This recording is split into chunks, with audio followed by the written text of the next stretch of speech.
আমরা আছি হযরত শাহ সেকান্দার রহমতুল্লাহ আলাইহির মাজার শরীফে। কিশোরগঞ্জ জেলার তাড়াইল উপজেলার ধলা ইউনিয়নের সেকেন্দ্রনগর গ্রামে এই শাহ সেকান্দার রহমতুল্লাহ আলাইহির মাজারের কিছুটা দূরে অবস্থিত সাহেব বাড়ি বা শাহ সেকান্দার রহমতুল্লাহ আলাইহির মসজিদ।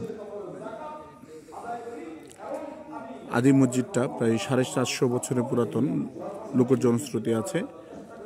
এখানে লেখা আছে 16শো শতাব্দীতে এটা নির্মাণ।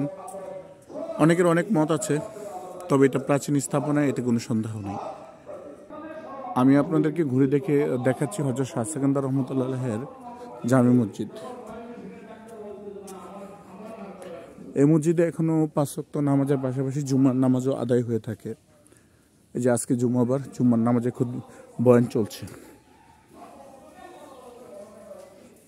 আমি আপনাদেরকে দেখাচ্ছি হযরত শাহ সেকান্দার রহমতুল্লাহ আলাইহির জামে মসজিদ।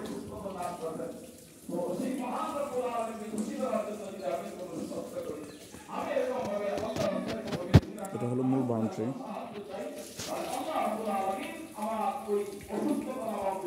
অত্যন্ত সুন্দর কারুকাজ করা।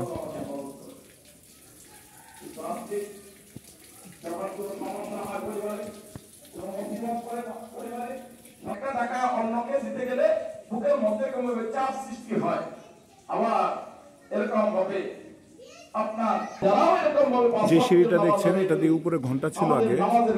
নামাজের সময় যে ঘন্টাটা বাড়ি দেওয়া হতো দূর থেকে শোনার জন্য মুসল্লিদের। এই উপরে ঘন্টা টানানো ছিল আগে। সরাসরি দেখছেন হযরত শাহ সেকান্দার রহমতুল্লাহ আলাইহি জামে মসজিদ, ওনার যুগে প্রতিষ্ঠিত।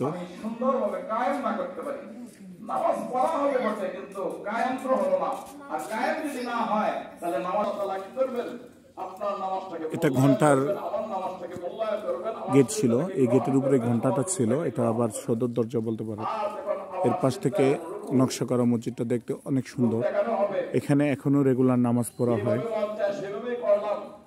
অবস্থান হযরত শাহ সেকান্দার রহমতুল্লাহ আলাইহি জামে মসজিদ, সেকেন্দ্রনগর সাহেব বাড়ি, একেবারে প্রাইমারি স্কুলের পাশে। ওয়ালাইকুম সালাম। সেকেন্দ্রনগর প্রাইমারি স্কুলের পাশেই অবস্থিত। যারা আসতে চান ঘুরে আসতে পারেন, ঘুরে যেতে পারেন। হযরত শাহ সেকান্দার রহমতুল্লাহ মাজার জিয়ারত করে যেতে পারেন, এবং পাশেই হযরত শাহ সেকান্দার রহমতুল্লাহ আলাইহির মাজার পাশে মসজিদটা, এই 200 গজের ভিতরে ঘুরে যেতে পারেন। প্রাচীন একটা মসজিদ, প্রাচীন স্থাপনা, 3টা গম্বুজ আছে উপরে নকশা করা। যারা ভিডিওটা দেখছেন, ধন্যবাদ সবাইকে আকর্ষণীয় এই মসজিদটা দেখার জন্য। ধন্যবাদ।